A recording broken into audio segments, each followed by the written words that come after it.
nuestro equipo está conformado por Daniel, Mariela, Miranda, Eduardo y yo, Rui, y les hablaremos acerca de nuestra experiencia en el viñedo Garza Moschen. Bueno, pues voy a empezar yo y pudimos observar muchas plantas que también teníamos que subir a una página de científicos y pues hay de que muchos científicos y te califican para ver, bueno, o sea, te opinan acerca de tus fotos, a ver si están bien o no.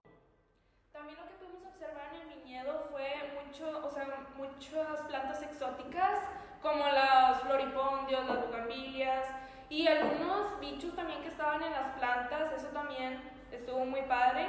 También la clase que nos dio el profe Omar para saber cómo tomar las fotos, las fotografías. Y pues como nos explicaron para subir las fotos, todo estuvo muy padre, muy bonito todo. Y también lo que estaban diciendo es que el lugar ahí donde está ubicado es muy bonito, y como dicen mis compañeras que las flores y todo eso es muy exótico.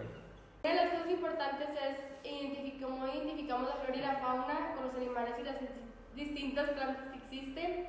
También en cómo nos podemos convertir en observadores de la naturaleza con una aplicación y cómo los científicos científicos de distintos lugares nos pueden decir si estamos bien o estamos mal y cambiar nuestra opinión o la foto sobre el animal o la planta que hayamos subido.